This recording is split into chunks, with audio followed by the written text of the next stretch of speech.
جہاں تک پاکستان کے اندر کی صورتحال کا تعلق ہے تو اس عظیم واقعے کے نتیجے میں پاکستان بچہ بچہ متوجہ بھی ہے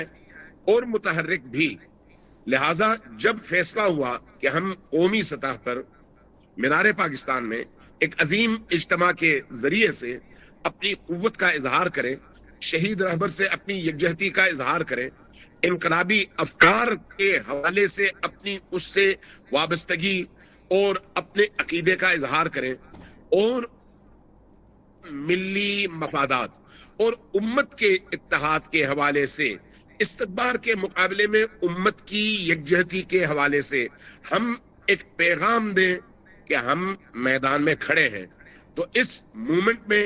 تمام گروہ شامل ہو گئے،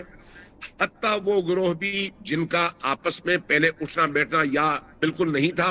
یا پھر ایسا ہو گیا تھا کہ ایک دوسرے کا منہ نہیں دیکھنا چاہتے تھے، وہ لوگ بھی آپس میں اکٹھے ہو گئے. یہ الحمدللہ. شہید کے خون کی برکت ہے. اب اس آئینے میں اگر آپ دیکھیں تو اس وقت صرف ذاکرین کا طبقہ نہیں، ذاکرین کا طبقہ بھی میدان میں ہے،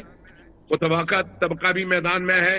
ڈاکٹرز، انجینئر، وکلاء، ججز اور زندگی کے باقی تمام شعبوں کے ماہرین بھی میدان میں ہیں، جوان بھی میدان میں ہے، خواتین بھی میدان میں ہیں. سب میں ایک ولولہ ہے، ایک انگیزہ ہے، ایک جذبہ ہے کہ ہم نے کر کے دکھانا ہے کہ ہم متحد ہیں، طاقتور ہیں اور ہر ظلم کے مقابلے میں سیسا پلائی ہوئی دیوار ہے. اور ایران کا انقلاب وہ کسی جغرافیائی حدوں کے اندر محدود نہیں ہے، بلکہ وہ اسلام کا انقلاب ہے، اسلام کی آواز ہے اور ہم اس کا حصہ ہیں. اس بنیاد پر اس وقت الحمدللہ تمام طبقات کے اندر دعوتوں کا سلسلہ جاری ہے اور مختلف شعبے بنائے گئے ہیں. وہ سارے کے سارے شعبے فعال ہیں، دعوتیں چل رہی ہیں، ایکٹیویٹیز مسلسل چل رہی ہیں، میڈیا ایکٹیویٹیز اور سوشل میڈیا کی ایکٹیویٹیز مسلسل جاری ہیں،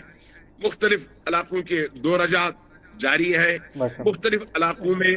پبلک میسجنگ کا کام جاری ہے، لوگوں کی موبلائزیشن کے لیے دورے کیے جا رہے ہیں، ٹرانسپورٹ کا انتظام کیا جا رہا ہے. گویا ایک ایسی کیفیت ہے کہ ہر فرد اپنے آپ کو اس موومنٹ کا حصہ بھی سمجھتا ہے اور اس کے لیے تن من دھن کی بازی لگانے کے لیے میدان میں تیار بھی ہے. اور یہ واقعی حقیقی معنوں میں ایک خوبصورت ترین لمحہ ہے جس سے بہترین استفادہ ہونا چاہیے.